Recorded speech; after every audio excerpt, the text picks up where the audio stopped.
የቅዱሳን አበው አሰረ ፍኖት የጽድቅ አክሊል ኮንኪ የሰማዕታት ተዋሕዶ ርትዕት ሃይማኖት አንቺ ነው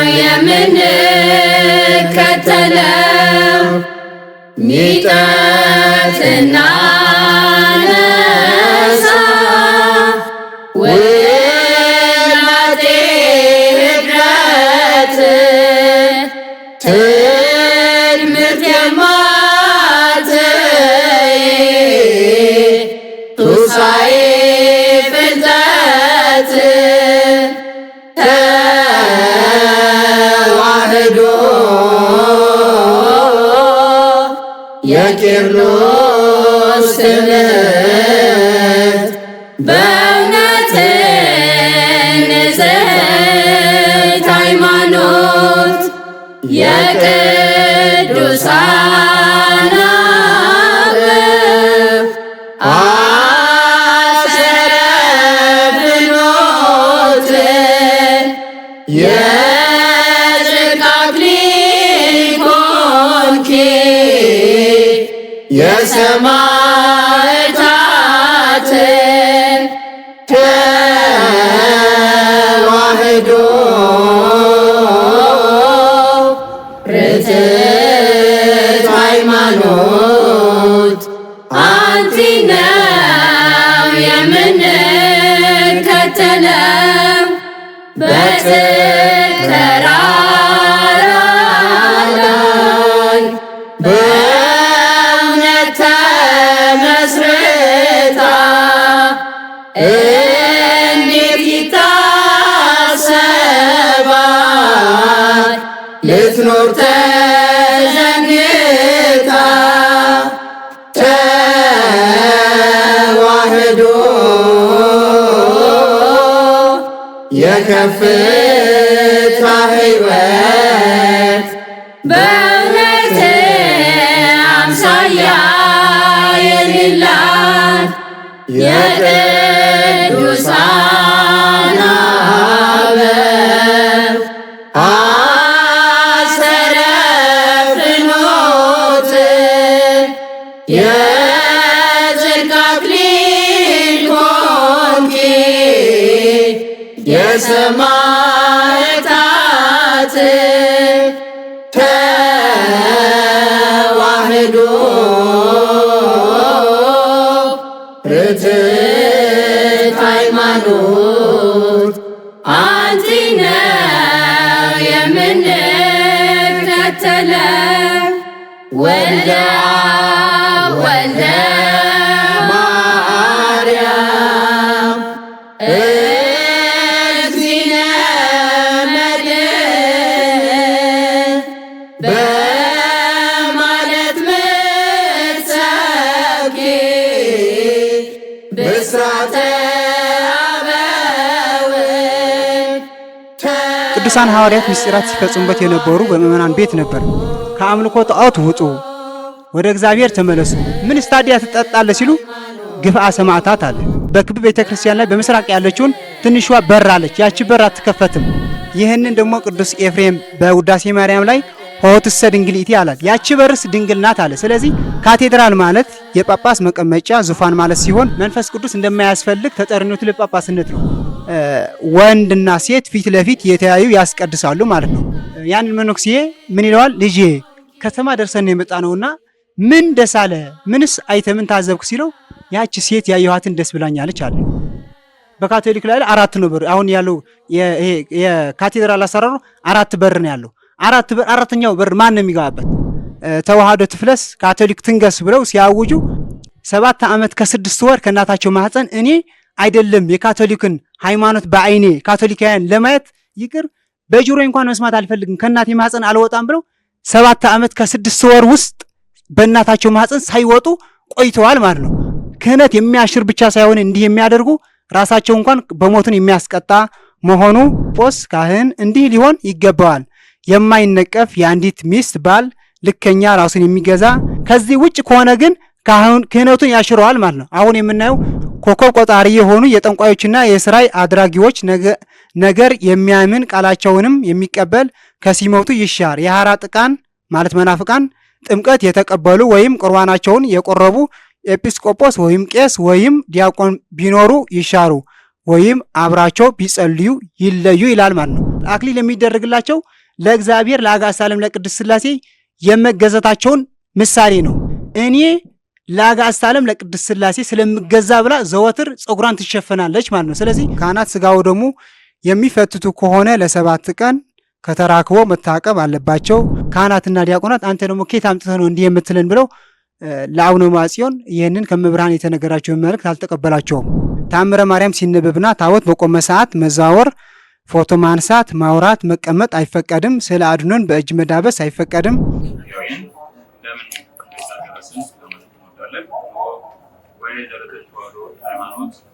ሳልሳይ ቀን መርሐ ግብራችንን በሰዓቱና በደቂቃው ይዘን መጥተናል። ዛሬ በሚኖረው መርሐ ግብር 2 አበይት ርዕሰ ሀሳቦች ይኖሩናል።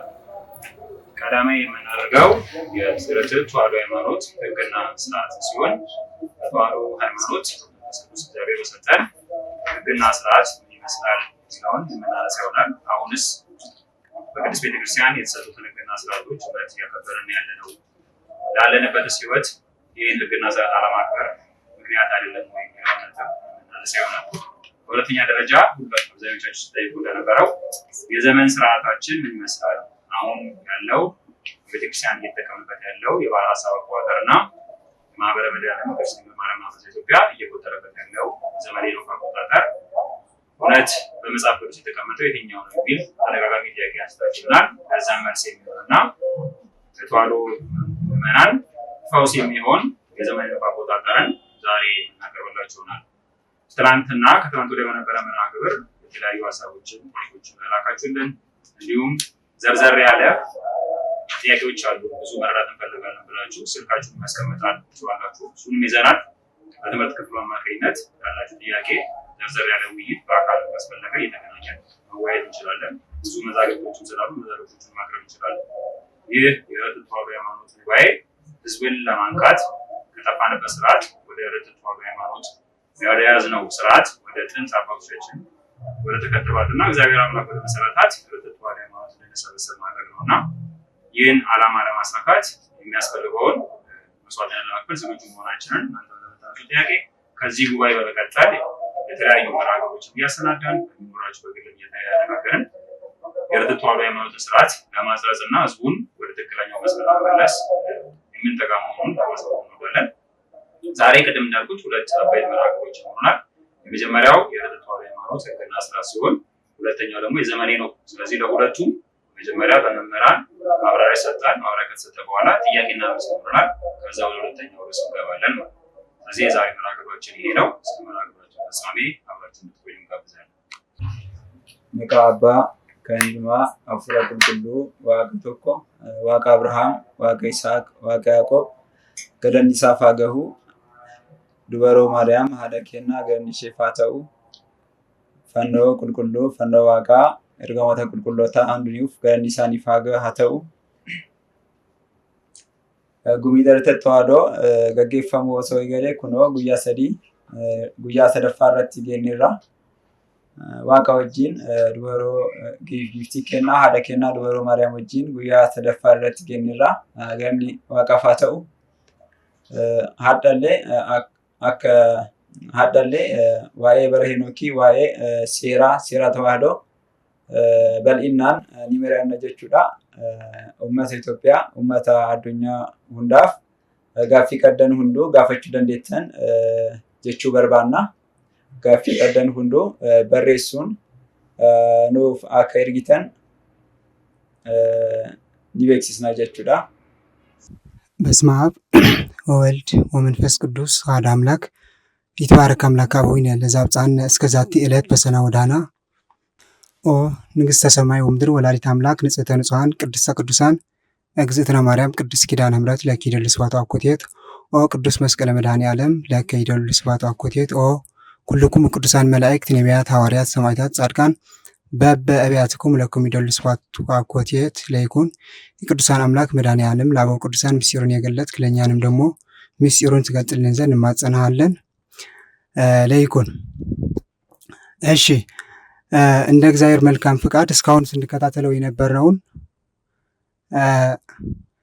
ስለ ርትዕት ተዋሕዶ ሃይማኖት ወይም ደግሞ በርትዕት ተዋሕዶ ሃይማኖት ተጠቃለው ምዕመናኑ የሚጠበቁባቸውም የሀገራቸውም እንዲሁም አውቀው የሚመሩበት መንገድ ነውና አሁን እኛ የተሰጠን ሕግና ስርዓት ነው እና ሕግና ስርዓት መጀመሪያ ቅዱስ እግዚአብሔር ለአባታችን ለቅዱስ አዳም የሰጠበት አይደለም። አሁን እንዲሁ እንደፈረሰን ሕጉ እንዳፈረሰን ቅዱስ አባታችን አዳም እንኳን ገና ሳይበድል እንኳን ሕግና ስርዓት ሰጥቶታል ማለት ነው። ስለዚህ ሕግና ስርዓት ለእኛ ያስፈልገናል። ስላፈረስን የሚስተካከል ደግሞ እንድናስተካክል ይጠበቅብናል ማለት ነው። ስለዚህ የመጀመሪያው የምናየውን ሕግና ስርዓት የሚለውን ነው። መጀመሪያ ሕግ ማለት ይህንን አድርግ ይህንን አታድርግ ተብሎ የተሰራ ሕግ፣ ሐቀኛ እውነተኛ የማይለወጥ ሕግ ነው የመጀመሪያው ሕግ ማለት ነው። ስርዓት ማለት ደግሞ ከሕግ የበቀለ ይህንን አድርጉ ይህንን አታድርጉ የሚል ልዩ ልዩ ስርዓትን ያመለክታል ማለት ነው። ቅዱስ አውጎስጢኖስ ደግሞ ሕግና ስርዓት በሁለት ይከፍለዋል ማለት ነው። ምን ይለዋል?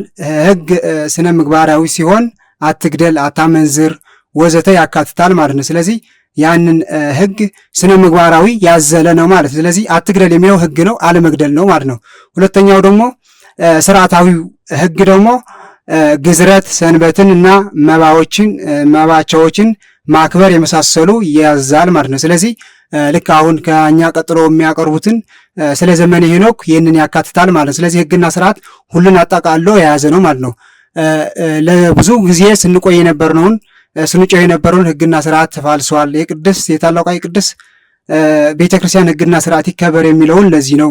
ስለዚህ አሁን ቀጥለን የምናየው ደግሞ የቅድስት ርትዕት ተዋሕዶ ሃይማኖት ሕግና ስርዓቷ እንዴት ነው የሚለውን መጀመሪያ አሁን የምናየውን የቤተ መቅደስ ከመጀመሪያ አንስቶ እስከ መጨረሻ እስከ ምዕመናን ድረስ ያለውን እሱ እናያለን ማለት ነው። ቤተ መቅደስ ማለት ማደሪያ መኖሪያ ማለት ነው። መቅደስ ማለት ደግሞ መቀደሻ፣ ማመስገኛ፣ መስዋዕት፣ ጸሎት ማቅረቢያ ማለት ነው። ስለዚህ መቅደስ ማለት የመስገኛ ቤት ማለት ነው። ቤተ መቅደስ በሶስት ይከፈላል። የመጀመሪያው ህንፃ ቤተ መቅደስ ሲሆን በሁለተኛ ዜና መዋዕል ምዕራፍ 7 ቁጥር 15 እንዲህ ይላል፣ አሁንም በዚህ ስፍራ ለሚጸልይ ጸሎት ዓይኖቼ ይገለጣሉ ጆሮችም ያዳምጣሉ ይላል። ስለዚህ በዚህ መቅደስ የሚለውን ቅዱስ እግዚአብሔር በመቅደስ ተሰብስበን እግዚአብሔርን ስንጠራው ዓይኑን ወደሱ እንደሚያዩ ጸሎታችን እንደሚሰማ ያመለክታል ማለት ነው። ሁለተኛው ደግሞ ምዕመናን ጉባኤ የሚያደርጉበት ማለት ነው። በማቴዎስ ምዕራፍ 18 ቁጥር 20 እንዲህ ይላል፣ 2 ወይም 3 በስሜ በሚሰበሰቡበት በዚያ በመካከላቸው እሆናለሁና ይላል። ስለዚህ ምዕመናን አንድም ሁለትም ሆነው በስመ እግዚአብሔር ሲሰበሰቡ ነገረ እግዚአብሔር ሲነጋገሩ መድኃኔ ዓለም መንፈስ ቅዱስን ከነሱ ይሆናል ማለት ነው። ይህንን አንድ ቤተ መቅደስ ያሰኛል ማለት ነው። ሁለተኛው ደግሞ አንድ ሰው በቅድስት ሥላሴ በአምስት አዕማደ ምስጢር አምኖ ከተጠመቀ እሱ የመንፈስ ቅዱስ ማደሪያ መንፈስ ቅዱስ በእሱ ላይ የሚቀመጥበት የሚኖርበት ነው ማለት ነው። በአንደኛ ቆሮንቶስ ምዕራፍ 3 ቁጥር 16 እንዲህ ይላል፣ የእግዚአብሔር ቤተ መቅደስ እንደሆናችሁ የእግዚአብሔርን መንፈስ እንዲኖርባችሁ አታውቁምን ይላል ቅዱስ ጳውሎስ። ስለዚህ ቤተ መቅደስ ሕዝበ እግዚአብሔር አምልኮታቸውን የሚፈጽሙበትና በልቦናቸውም የመንፈስ ቅዱስ ማደሪያ ሲሆኑ ደግሞ ቤተ መቅደስ ያሰኛሉ ማለት ነው። ስለዚህ እነዚህ ሶስቱ ቤተ መቅደስ ይባላሉ ማለት ነው።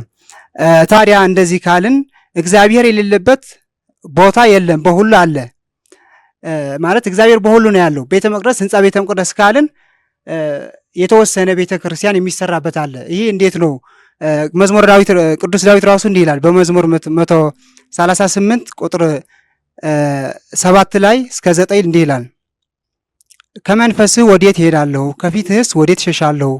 ወደ ሰማይ ብወጣ አንተ በዚያ ነህ፣ ወደ ሲኦልም ብወርድ በዚያ ነህ አለ። ስለዚህ እግዚአብሔር በሁሉ ቦታ ነው ያለው፣ ሙሉ በኩሌ ነው ያለው። ስለዚህ ታዲያ ሙሉ በኩሌ ከሆነ ለምን ቤተ መቅደስ ያስፈልገዋል የሚለውን ካየን ደግሞ ቅዱስ ዳዊት እንዲህ ይላል መዝሙር 96 ቁጥር 9 እንዲህ ይላል በቅድስናው ስፍራ ለእግዚአብሔር ስገዱ ይላል ማለት። ስለዚህ እግዚአብሔር የተቀደሰ የተመረጠ ቦታ አለውና በዛ ሆነን እንድንሰግድበት ቅዱሳት መጽሐፍት ይመሰክራሉና በዛ ምክንያት ቤተ መቅደስ ያስፈልገናል ማለት ነው። ስለዚህ በእነዚህ ሶስቱ በብሉይ ኪዳን የነበሩ እግዚአብሔርን ሲያመሰግኑበት እና አንድ ምእመን ደግሞ የሚገለጥበት እግዚአብሔርን የሚያመሰግንበት የነበረ ነው።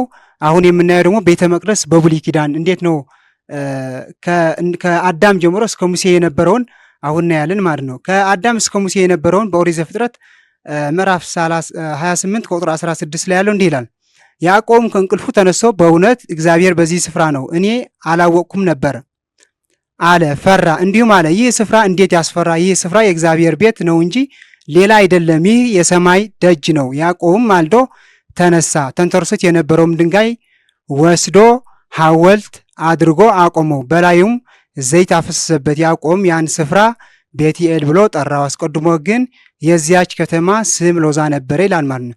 ስለዚህ ከቅዱስ አዳም እስከ ሙሴ የነበሩትን አበው እግዚአብሔር በሚገለጥበት እነሱን በሚያናገርባቸው ቦታ እግዚአብሔር በዚህ ቦታ ተገልጦልኛል፣ በዚህ ያናግሮኝብኛል ብለው እዛ ሄደው መስዋዕት የሚያቀርቡበት እግዚአብሔርን የሚያመሰግኑበት ጊዜ ነበር ማለት ነው። አሁን ደግሞ ከሙሴ እስከ ቅዱስ ዳዊት የነበረውን ቤተ መቅደስ በድንኳን ነበር ማለት ነው። ማለት ድንኳን ማለት እንደዚህኛው ሰርተው እግዚአብሔር የሚያመሰግኑበት ነው።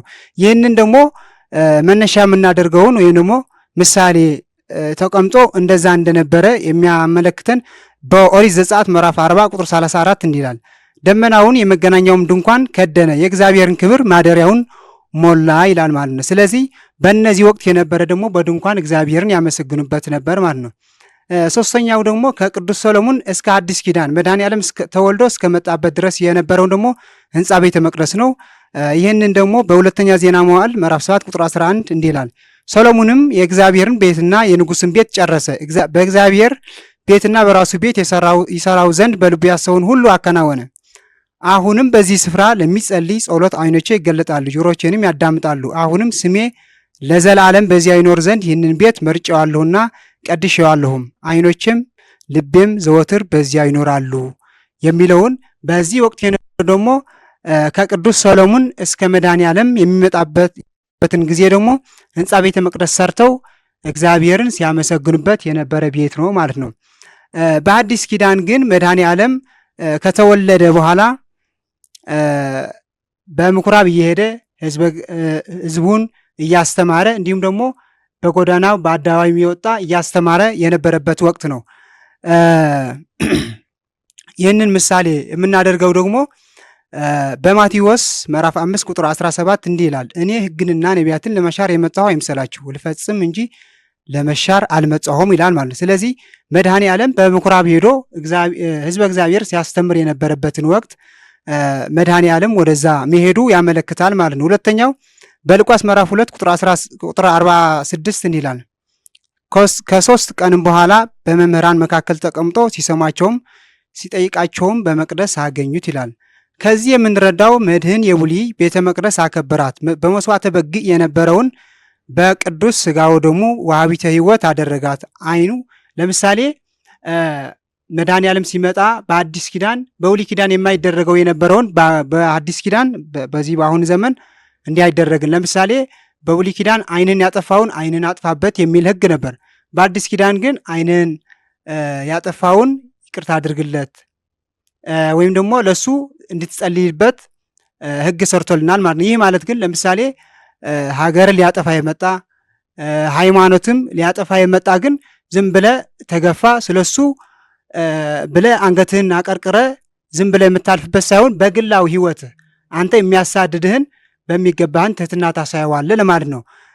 ይህንን ግን በሐዲስ ኪዳን ግን መድኃኔዓለም እንዲህ ያደረገውን ምክንያት አይንህን አጥፋው የነበረውን ቅዱስ ዮሐንስ አፈወርቅ ሲተረጉመው እንዲያው ይህ ምን ይላል?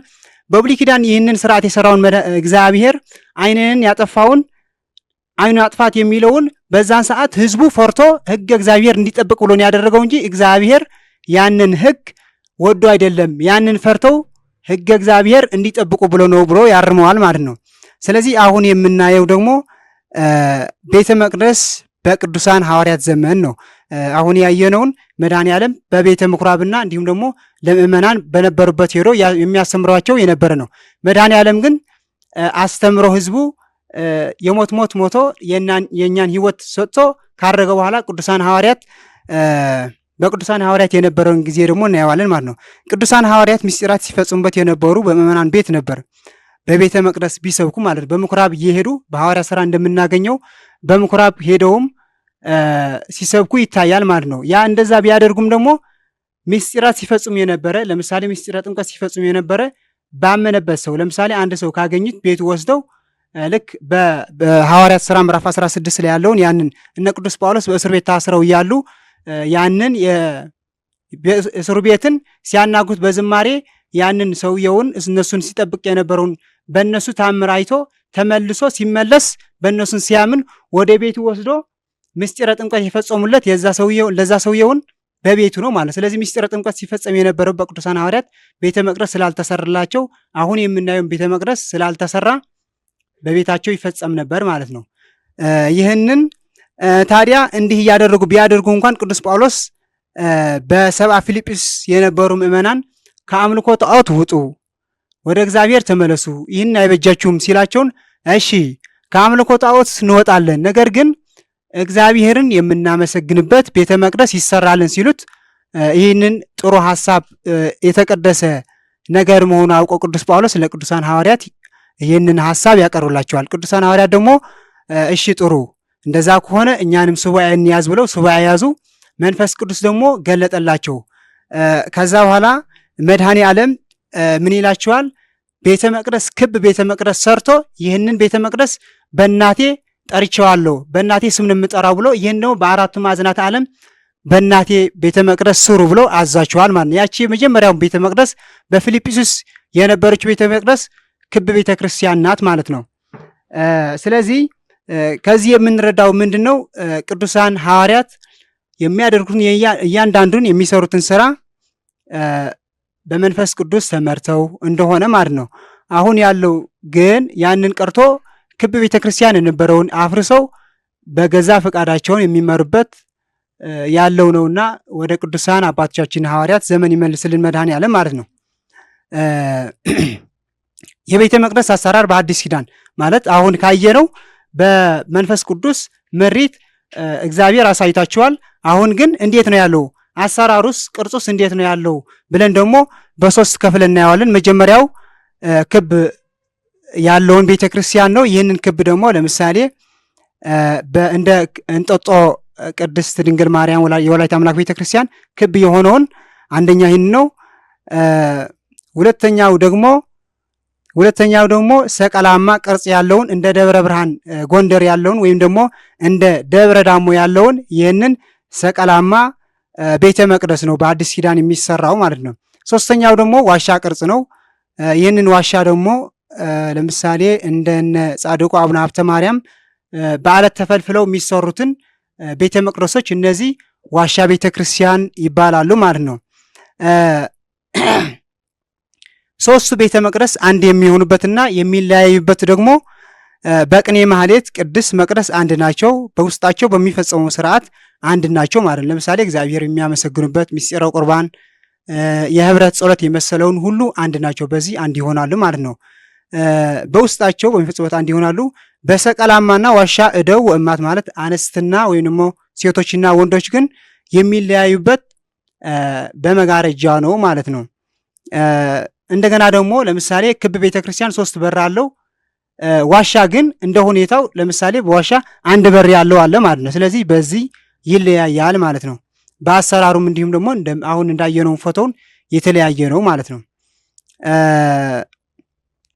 አሁን የምናየው ደግሞ በውስጣቸው ያለውን የሶስቱ የመቅደሱ ክፍላት ማለት ነው።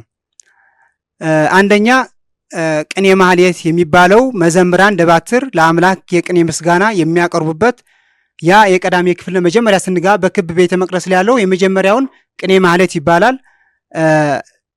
ሁለተኛው ደግሞ እሱን የቅኔ ማለት አልፈን ሁለተኛው ስንገባ ደግሞ ቅድስት ይባላል። ቅድስት ማለት ቅዱስ ሥጋው ደግሞ ካህናት ለምእመናን የሚያቆርቡበት ብስራት የሚሰበክበት መርዓውት ማለት ምሽሮች የሚባረኩበት ማዕከላዊ ክፍል ነው ይሄ ማለት ነው። ሁለተኛው ቅኔ ማለት አልፈን ወደ ሁለተኛው ስንሻገር ያለው ደግሞ ቅድስት ይባላል። ሶስተኛው የመጨረሻው ደግሞ ቅድስተ ቅዱሳን ይባላል። ከተለዩ የተለየ ማለት ነው። ጽላቱ የሚቀመጥበት ሥጋው ደግሞ የሚፈተትበት ማዕርገ ክህነት ያላቸው የሚገቡበት የውስጠኛው ክፍል የመጨረሻውን ቅድስተ ቅዱሳን ይባላል ማለት ነው። ይህንን የሶስቱ ምሳሌ ደግሞ ሶስት የሆነበት ምክንያት ማለት ነው የአብ የወልድ የመንፈስ ቅዱስ ምሳሌ፣ ሁለተኛው በሶስቱ ዓለም መላእክት በኢዮር በራማ በኤረር፣ ሶስተኛው ደግሞ በኖህ መርከብም ይመሰላል። የኖህ መርከብ 3 ክፍላት እንዳላት ቤተ መቅደስም እንዲሁ 3 ክፍል አላት ማለት ነው። ወደ መርከቢቱ የገቡ ቅዱስ ኖህ እነዚህ የያዛቸውን እንስሳት ከማየ አይህ ወጥቶ እንደዳነ በቅድስት ቤተ ክርስቲያን የገባው ደግሞ ከሚመጣውን የዘላለም ቅጣት ይድናል። በዚህ ምሳሌ ቅድስት ቤተ ክርስቲያን 3ቱ ክፍላት ሰርታ ለልጆቿ የሚባረኩበት ሰርታ ትኖራለች ማለት ነው። የመቅደሱ መግቢያ በር የክብ ከሆነ 3 በር አለው። ክብ ቅርጽ ምስራቅ ካህናት በዚህ በምስራቅ ያለውን የመጀመሪያው በምስራቅ ያለውን ካህናት ይገባሉ። በደቡብ ያለውን ደግሞ ወንዶች ይገባሉ። በሰሜን ያሉ ደግሞ አንስት ይገባሉ ማለት ነው። የሰቀላማና የዋሻ 3 በር ያለው አለ፣ አንድ ያለው አለ። እሱ እንደየአሰራሩ ይለያያል ማለት ነው። በመቅደሱ ዙሪያ ያሉ ምስጢራዊ ነገራት ደግሞ አሁን እናያለን ማለት ነው። መጀመሪያውን ጉልላት ነው። በጉልላት ያለውን የሰጎን እንቁላል አሁን እናያለን ማለት ነው። የሰጎን እንቁላል የተደረገበት ምስጢር ስላለው ነው አባቶቻችን በመንፈስ ቅዱስ ተመርተው ያደረጉት ማለት ነው። ሰጎን ስትወልድ እንቁላላን ስትፈለፍለው 40 ቀን ሙሉ ታያዋለች። ስታየው ግን አንድ ቀን እንኳን አይኗ ዞር አታደርገውም። አይኗ ዞር ካደረገችው ወይም ሌላ እንስሳ መጥቶ የእሷን እንቁላልን ይዘርፋል ወይም ደግሞ ይሰበርባታል። ስለዚህ ይህንን እንዳይሆንባት እስከምትፈለፍለው ድረስ ታያዋለች፣ ትጠብቀዋለች ማለት ነው። ከዛ በኋላ በውስጡ ላይ ያንን ጫጩትን ስትሰማቸው እንደደረሱ ስትሰማ እሷን ያንን ቅርፊቱን ሰብራ ታወጣቸዋለች ማለት ነው። ይህ ምሳሌ ነው። ሰጎን የእግዚአብሔር ምሳሌ ነው። የሰጎን እንቁላል የምእመናን ምሳሌ ነው። ቅርፊቱ ደግሞ የዚህ ዓለም የመርገም የኃጢአት ምሳሌ ነው። ሰጎን አይኑ ከእንቁላሉ ካነሳ እንቁላሉ ይበላሻል። መንፈስ ቅዱስም ከውልዱ ከማየት ካቆመ ወደ ኃጢአት ይወድቃሉ። እንዲሁም ደግሞ እንዲያው በቅዳሴ ማርያም ላይ አባ ሕርያቆስ ይህንን የእግዚአብሔር ረድኤትን ሲገልጽ እንዲህ ይላል። ኩሉ እሁዝ በእራሁ በከመ አርአዮ ለጴጥሮስ ይላል። ቅዱስ ጴጥሮስ እግዚአብሔርን ከመውደዱ የተነሳ መድኃኔ ዓለምን እንዴት አድርገ ነው ያስካት ብሎ ሲጠይቀው ተው ቅዱስ ጴጥሮስ የማትችለውን ምስጢር አትጠይቅ ይለዋል። አይ ያሳየኝ ብሎ ሲጠይቀው እሺ አለው። ከዛ በኋላ በመሃል እጁ በመዳፉ ላይ ያስቀምጠዋል ማለት ነው። ሲያስቀምጠው ከዛ በኋላ ምን ያስይዘዋል? የጽዋ ያስይዘዋል በእጁ ማለት ነው። ስለዚህ ይህንን ጽዋ ያዘውና እንዳትተኛ ይለዋል። ከዛ በኋላ ያው ቅዱስ ጴጥሮስ ሰው ነውና ጽዋውን ይዞ ያለ እንቅልፍ መጥቶበት ተኛ። ከዛ በኋላ ሲተኛ ያንን የያዘውን ጽዋ በውስጡ ጾሩይ ውሃ ያለውን ተደፋ። ሲደፋ ተነሳ። ከዛ በኋላ ተኛህ ወይ አለው መድኃኔዓለም ማለት ነው። አዎ ተኝቼ እንቅልፍ መጣብኝ ተኝቼ አለው ማለት ነው ቅዱስ ጴጥሮስ።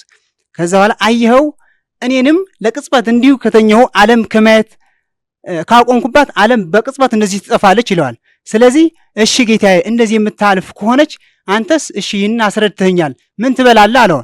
ምበላውን እኔ አለው ምእመናን ንስሐ ሲገቡልኝ እኔን ያንን ምግቤ ነው አለ። ምን ስታዲያ ትጠጣለህ ሲሉ ግፍአ ሰማዕታት አለ። ሰማዕታት ስለሱ መከራ ሲጠግቡ ያንን ለእኔ ደስታዬ ነው። በእርግጥ ይህንን ለእግዚአብሔር አይመጥነውም፣ እግዚአብሔር አይረበውም፣ ምንም አይጠማም አይረበውም። ነገር ግን እኛን ስለሱ መከራ ስንቀበል እሱ ደስ ይሰኛል። እኛን ደግሞ በኃጢአታችንን ንስሐ ገብተን ስናለቅስ ደግሞ የእግዚአብሔር ያረከዋል ያስደስተዋል ማለት ነው። ስለዚህ ይህንን ያመጣሁትን ለምንድን ነው? ጉልላቱ ሰጎን አይኗን ከነቀለች እንደምትጠፋ መንፈስ ቅዱስ ደግሞ እኛን ከማየት አንድ የዞር ካለ ዓለም በቅጽበት ታልፋለች። እኛን ደግሞ ወደ ክህደት እንወድቃለን፣ እንጠፋለን ማለት። ስለዚህ የእግዚአብሔር ጠብቆት እንዲሁ ያሳየናል ማለት ነው። አንድም ደግሞ ሰጎኖ እንቁላል እስከምትፈለፍል ማየት አታቆምም።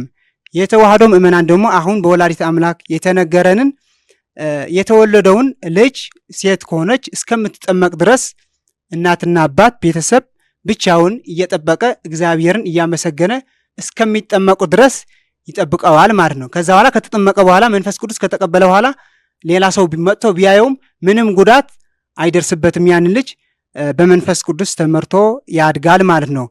ለዚህ ነው ቅዱስ ኢዮብ በምዕራፍ 12 ቁጥር 7 ላይ እንዲህ ይላል፣ አሁን ግን እንስሶችን ጠይቅ ያስተምርሁማል፣ የሰማይ ወፎችም ጠይቅ ይነግሩሁማል ይላል። ስለዚህ ይህንን የምታስተምረን ሰጎነ ነውና ከሰጎነ ተጠብቀን እኛንም የሚጠበቅብን እንድናደርግ እንዲሁ ሰጎነ ታስተምረናለች ማለት ነው። ሁለተኛው የምናየው ደግሞ ጽንሃ ማዕጠንት ነው። ጽንሃው የድንግል ማርያም ምሳሌ ነው። ፍም የመለኮት ዕጣኑ ደግሞ የስጋ ነው። ፍምና ዕጣኑ ሲገናኙ ጽንሃው እንዲሁም ደግሞ ሳይከፈት በቀዳዳዎቹ ጦም መዓዛ ዕጣን ይወጣል። ከድንግል ማርያምም መዓዛ ቅዱሳን የሆነ መድኃኔ ዓለም በሕቱም ድንግልና ተወልደውልናልና ማለት ነው። አሁን ግን መድኃኔ ዓለም ይቅር በለን፣ እኛ ያየነውን ያንን ከፍተው ነው የሚያጥኑት። ያንን በጣም የሚያሳዝን ነው። ግን እንዲሁ ክፍት አድርገው ሲያጥኑት ድንግል ማርያም በሕቱም ድንግልና አልወለደችውም ለማለት ነው። ቅዱስ ባስልዮስ ግን ይህንን ሲገልጽ ልክ ቅዱስ አባ ሕርያቆስ እንዳለው በማብዛት አይደለም በማሳጠር ነው እንጂ አንቺ ነገር እንዳለው ቅዱስ ባስልዮስ ምን አለ?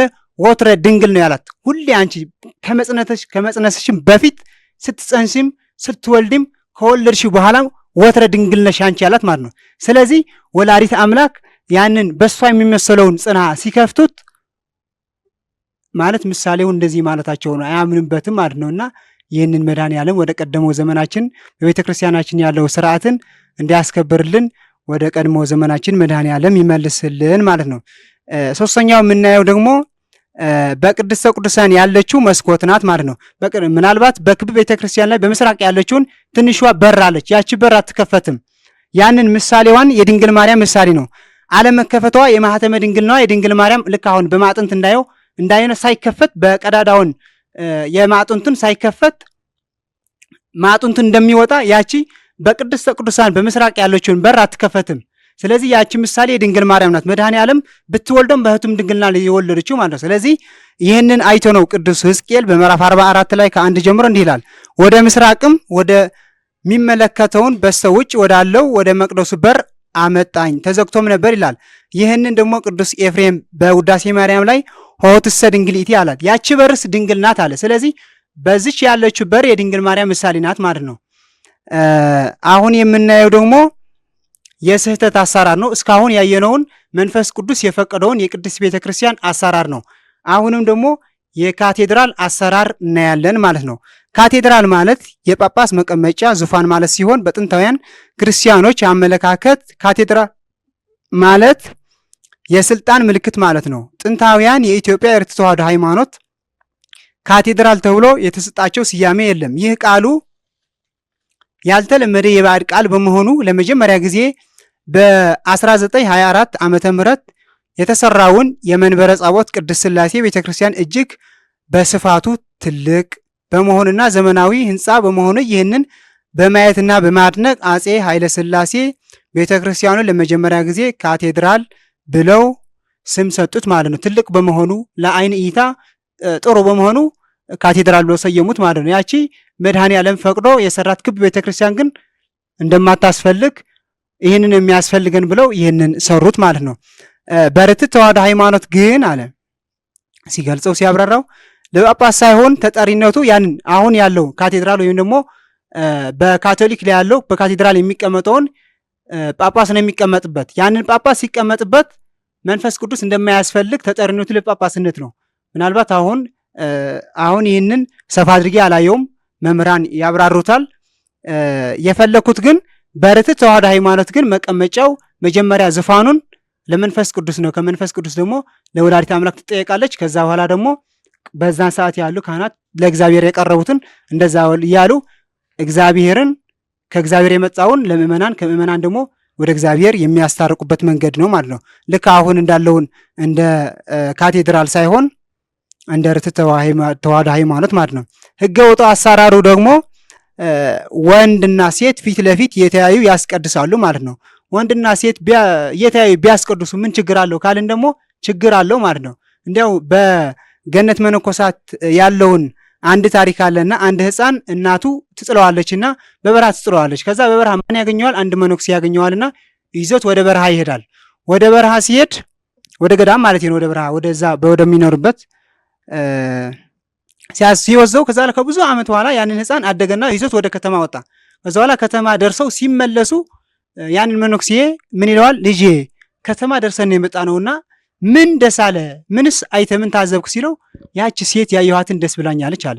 ስለዚህ አይደለም አሁን በዚህ ዘመን በገዳም የሚኖሩ አባቶች እንኳን አንዴ አይተው በሴት የሚሰናከሉ ከድግመታቸው የተነሳ የሚሰናከሉ ከሆነ አሁን ላለነው ዘመን ፊት ለፊት እየተያየን ካስቀደስን ደግሞ የበለጠ ወደ ኃጢአት ውስጥ እንወድቃለን ማለት ነው። ስለዚህ ፊት ለፊት እንደ ካቴድራል አሁን ሴትና ወንድ አሁን ዲያቆን ትናንት እያሉትን የአፄ ኃይለ ሥላሴ እኛና ሚስቶቻችን ፊት ለፊት እንድናስቀድስ ማህሌት እንድናቆም አደረጉን ኃይለ ሥላሴ እንዳሉት አሁንም ደግሞ ይህንን የካቴድራሉን አሰራሩን ሴትና ወንድ እየተያዩ ሲያስቀድሱ ህልናቸውን አይሰበሰብም።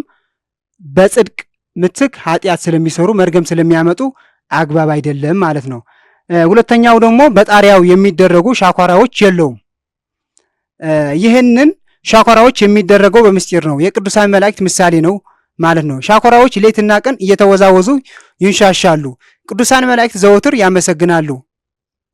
ከእግዚአብሔር ወደ ሰው ከሰው ወደ እግዚአብሔር እየተመላለሱ እግዚአብሔር የሚያመሰግኑበት ነው። ካቴድራል ግን ይህንን ሻኮራዎች የለውም ሲባል አሁን ቅዱሳን መላእክት አያስፈልጉም ማለት ነው።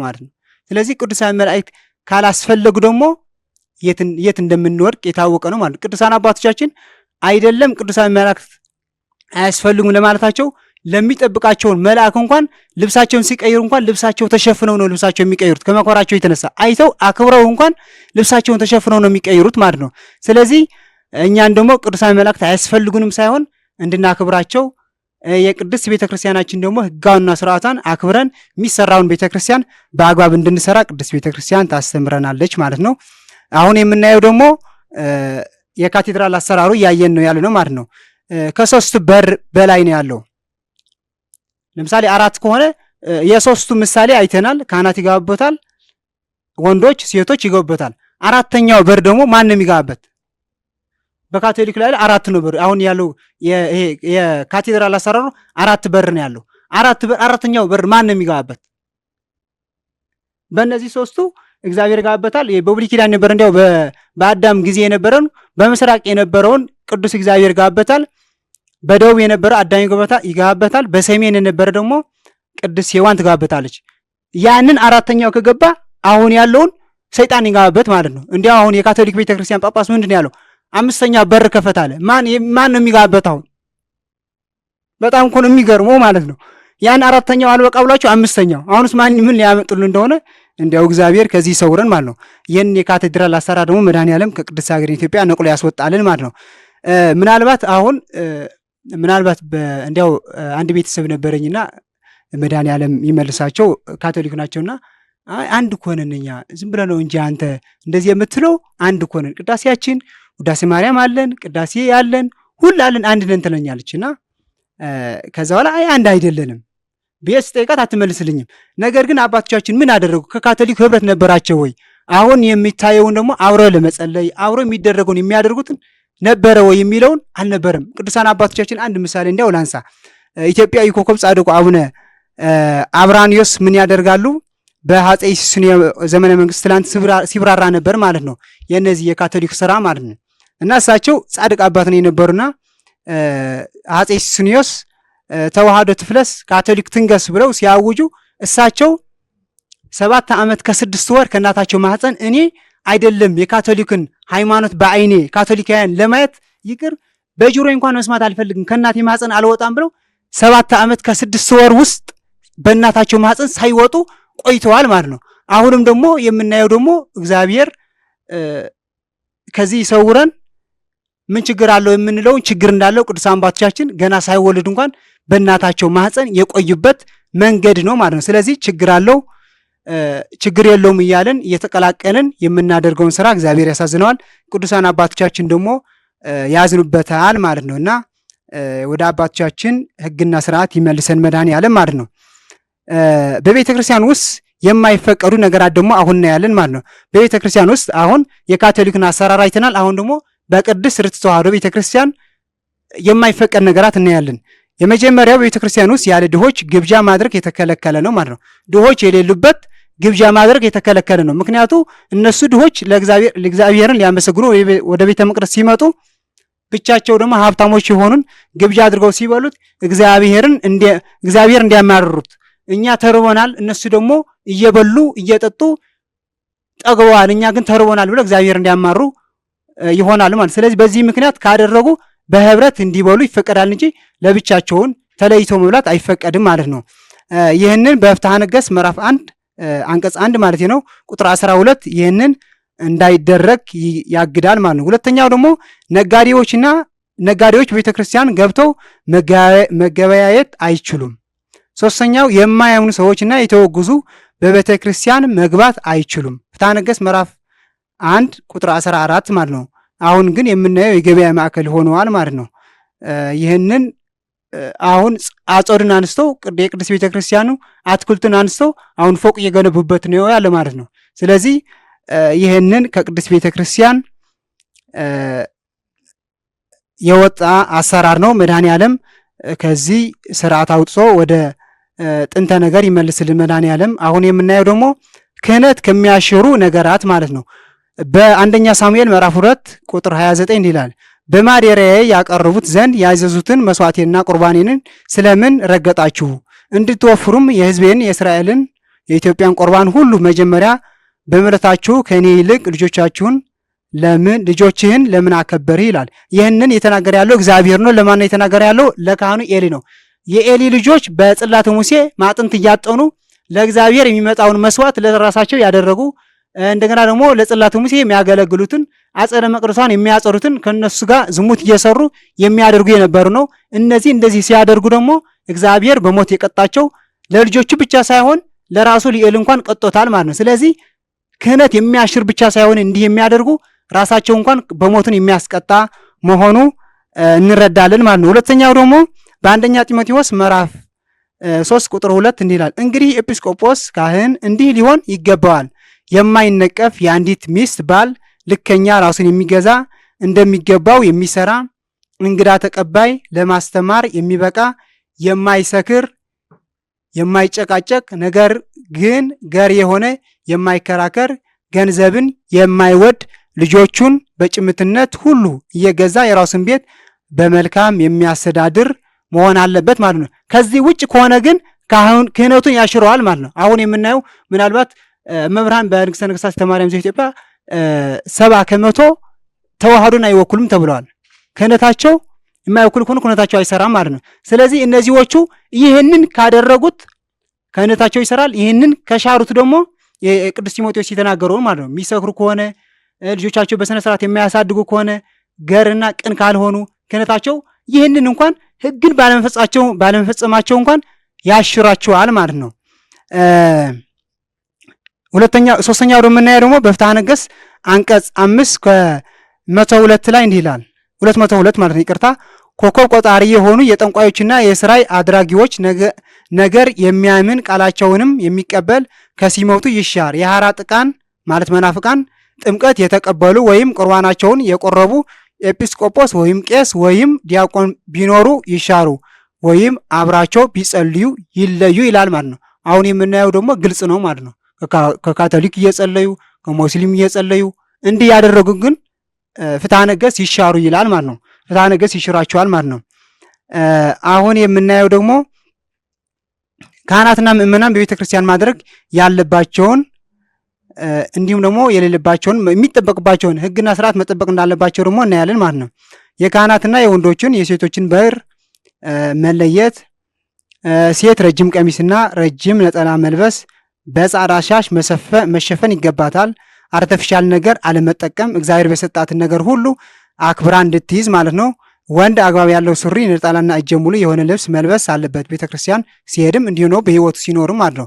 በኦሪት ዘዳግም ምዕራፍ 22 ቁጥር 5 እንዲህ ይላል፣ ሴት የወንድን ልብስ አትልበስ፣ ወንድም የሴትን ልብስ አይልበስ፣ ይህንን የሚያደርግ በእግዚአብሔር ዘንድ የተጠላ ነው ማለት ነው። ስለዚህ ሴት የሴቷን ልብስ፣ ወንድ ደግሞ የወንዱን ልብስ እንዲለብስ ቅድስት ቤተክርስቲያን ታስተምራለች ማለት ነው። ሁለተኛ በአንደኛ ቆሮንቶስ ምዕራፍ 11 ቁጥር 10 እንዲህ ይላል፣ ስለዚህ ሴት ከመላእክት የተነሳ በራሷ ስልጣን ሊኖራት ይገባል ማለት ነው። ስለዚህ ሴቶች ፀጉራቸውን የሚሸፈኑ ልክ ቅዱሳን መላእክት ከፈጣሪ የመገዛታቸውን የክብራቸውን አክሊል ያደርጋሉ ማለት ነው።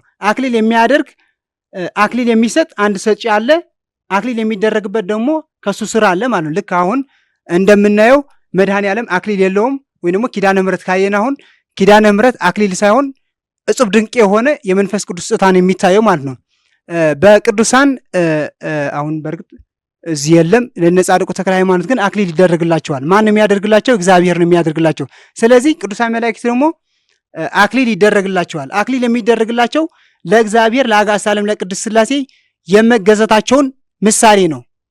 ስለዚህ ሴት ደግሞ ፀጉሯን ስትሸፈን እኔ ለአጋዕዝተ ዓለም ለቅድስት ሥላሴ ስለምገዛ ብላ ዘወትር ፀጉሯን ትሸፈናለች ማለት ነው። ስለዚህ ምስጢር ስላለው ለጸሎት ብቻ ልክ ቅዱስ ጳውሎስ ሴት ስትጸልይ ፀጉሯን ትሸፈን የሚለውን በቃ ስጸልይ ነው የማደርገው፣ ካልጸለይኩ ደግሞ ስወጣ ወደ ውጭ ስወጣ ያን አውጥቼው እሄዳለሁ የሚሉ ሴቶች አንዳንድ ስላሉ እንደ መላእክት ስለሆነ ክብራ ቅዱሳን መላእክት በእግዚአብሔር ፊት ሁሌ አክሊላቸውን ሳያወልቁ በክብር ወይም ደግሞ ለመገዛት ብለው አክሊላቸውን ድፍት አድርገው እግዚአብሔርን ቢያመሰግኑ እንኳን ለእግዚአብሔር ብለው ነው። ስለዚህ ሴቶች ደግሞ ሻሻችን አክብረን እንደ መላእክት ክብራችን አክብረው ቅዱስ ጳውሎስ እስከነገረን ድረስ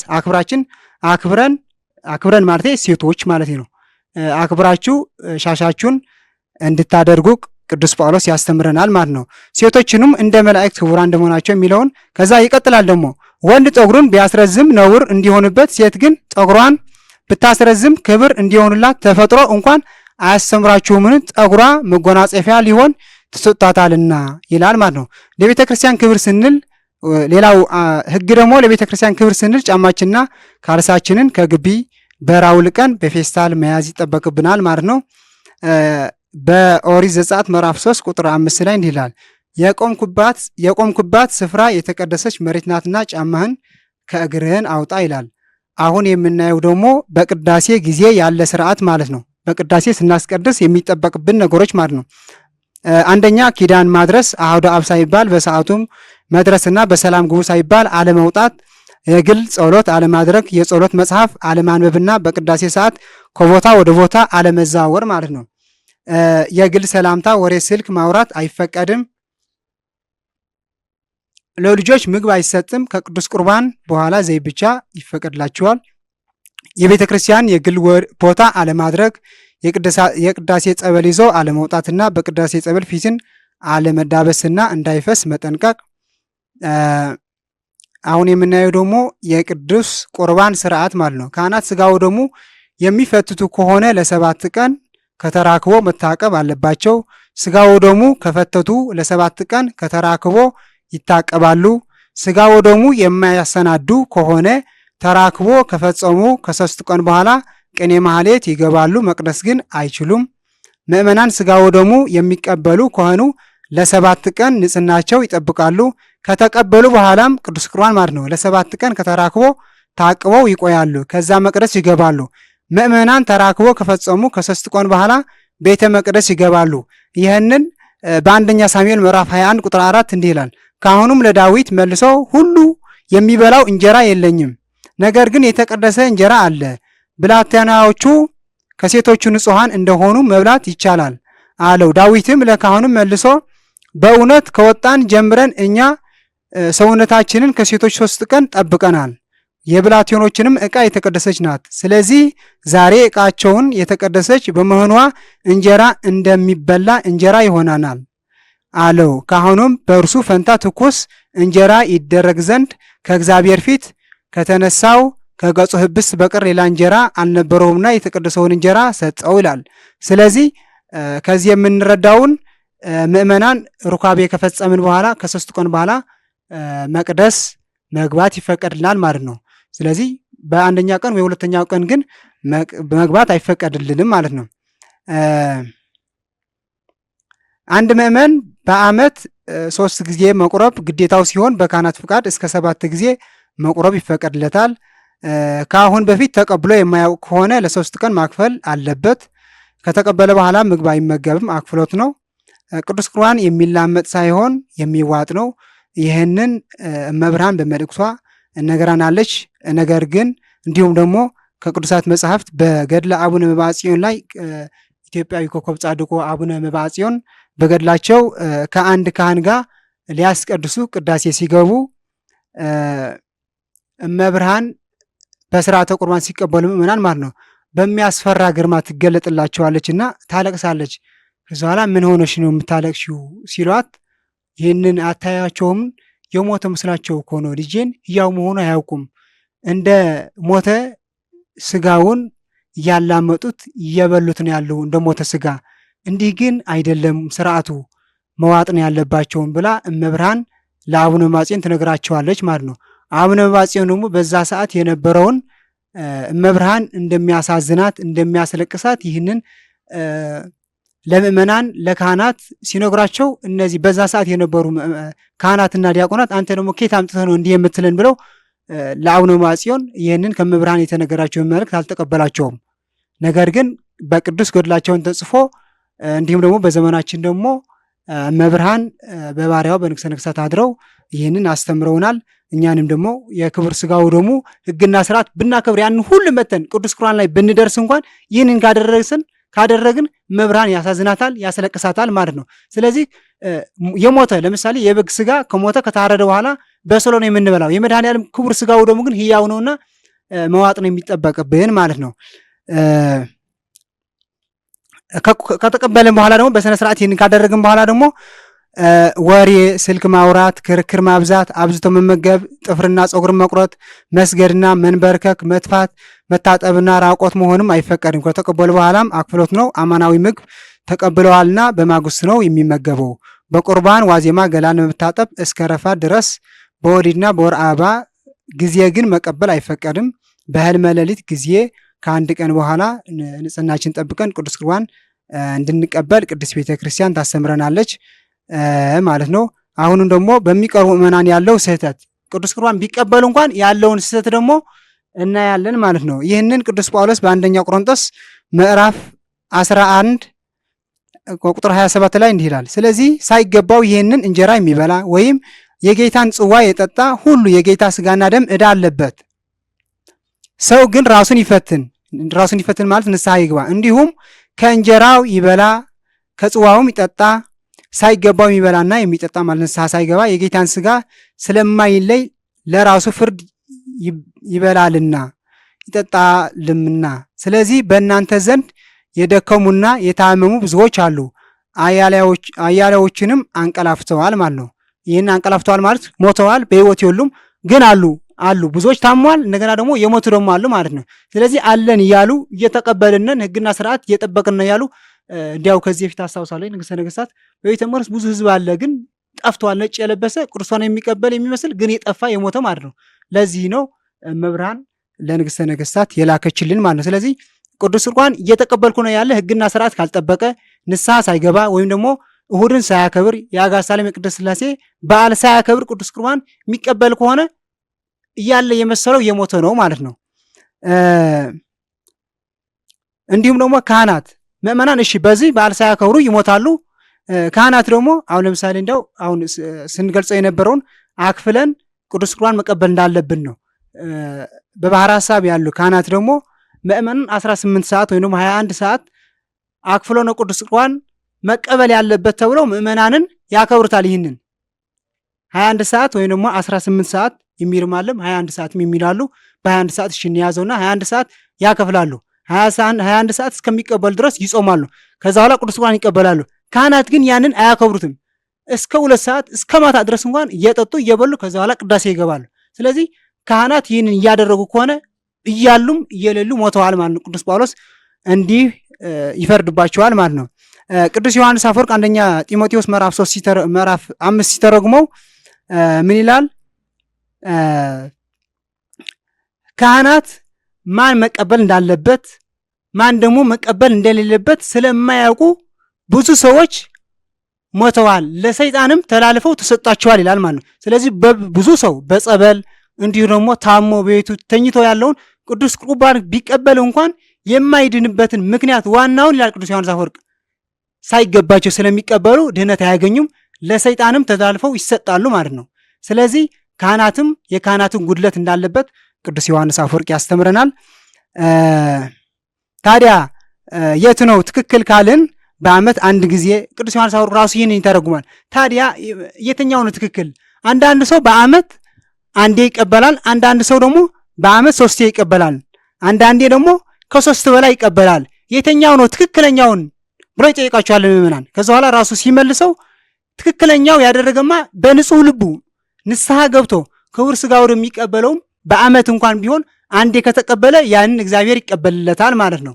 ስለዚህ በንጹህ ልቦናችንን የተሰጠንን ትእዛዝ 3ም ቢሆን እስከ 7ም ከካህናችንን ከንስሐ አባታችን ተማክረን ቅዱስ ሥጋው ደግሞ እንድንቀበል ቅዱስ ቤተክርስቲያን ታስተምረናለች። እየጨረስኩ ነው። በቤተክርስቲያን ቅጽር ውስጥ ያለ ስርዓት ደግሞ አሁን ያለን ማለት ነው። ተአምረ ማርያም ሲነበብና ታቦት በቆመ ሰዓት መዛወር፣ ፎቶ ማንሳት፣ ማውራት፣ መቀመጥ አይፈቀድም። ስለ አድኖን በእጅ መዳበስ አይፈቀድም። ግቢ ውስጥ መኪና ይዞ መግባት አይፈቀድም። እንዲሁም ጃንጥላ ዘቅዝቆ ገንዘብ አይለመንበትም። ጥላው የመብርሃን ምሳሌ ነውና በቅዳሴ ሰዓት ለሚዘረው ሙዳየ ምጽዋት አይሰጥም።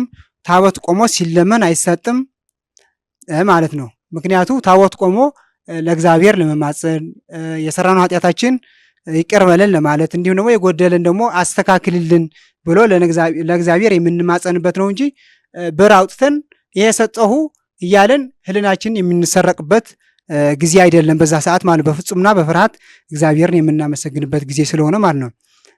አሁን ደግሞ የምናየው ደግሞ በንግስ ጊዜ ያለ ስርዓት ነው።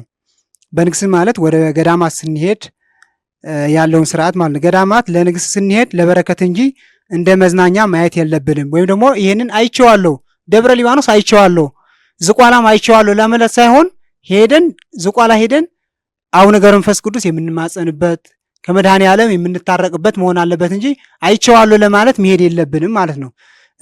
ሌላው ደግሞ ቤተ መቅደስ ውስጥ አይተኛም። ሰንበትና ግዝትም ቀናትም ማክበር አለብን ማለት ነው። ቤተ መቅደስ ስንገባ እንድንተኛበት ሳይሆን ቤተ መቅደስ ሄደን ከእግዚአብሔር የምንነጋገርበት ማለት ነው። ወደ ገዳማት ስንሄድ ደግሞ አልጋ መያዝ አይፈቀድም። በቤተ ክርስቲያኗ ቅጽር ውስጥ ማረፍ ነው ማለት ነው። አልኮላዊ መጠጥ፣ ጥሬ ስጋ በፍስግ በጾም ወቅት መመገብ የለብንም። በኩፋሌ ምዕራፍ 8 ከቁጥር 27 እስከ 28 እንዲህ ይላል። ብሩንዶ አትብሉ፣ በፊታችሁ ሕጋችሁን አጽኑ፣ ነፍስን ከስጋ ጋር አትብሉ ይላል ማለት ነው። የመጨረሻውን የምናየው ደግሞ የሱባኤ ስርዓት ማለት ነው። ሱባኤ ስንገባ ያለው ስርዓት ደግሞ ቅዱስ ጠቢቡ ሲራክ እንዲህ ይላል። ምዕራፍ 2 ቁጥር 1 ላይ ልጄ ለእግዚአብሔር ትገዛ ዘንድ ወደ ገዳም ብትሄድ ራስን ለመከራ አዘጋጅ ማለት ነው። ወደ ገዳም ስንሄድ ምቾትን የሚጠብቁ ነገሮች ይዞ አለመግባት ማለት ነው። ስለዚህ ወደ ገዳም ስንሄድ ቅዱሳን አባቶቻችን ድንጋይ ተንተርሶ እግዚአብሔር ካገኙት እኛንም ደግሞ ያቺ በምንሄድባትን ሰዓት እግዚአብሔርን ምቾትን ሳይሆን የያዝናትን ህልናችን ሰብስበን ከእግዚአብሔር ጋር ስለምንነጋገር ህልናችን ሰብስበን ነው እንጂ ብርድ ልብስ አብስተን የምንበላው የምንጠጣውን አብስተን መሄድ የለብንም። መከራ አይተን ከእግዚአብሔር ስለምንገናኝ ማለት ነው። ሁለተኛው ደግሞ ሱባኤ ስንገባ ለምስጋና፣ ለጸሎት፣ ለንስሐ ስለሆነ ህልናችን ሰብስበን መግባት አለብን ማለት ነው። ከዚህ የሚቀጥለው ደግሞ ወንድሜ መምህር ገብረስላሴ ይቀጥላሉ የቀረውን ማለት ነው። ይህንን ሁሉ እንድናደርግ የቅዱሳን አምላክ ይርዳን።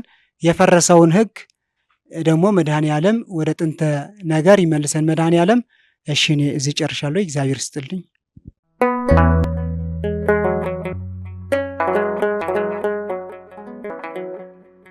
ዘኢትዮጵያ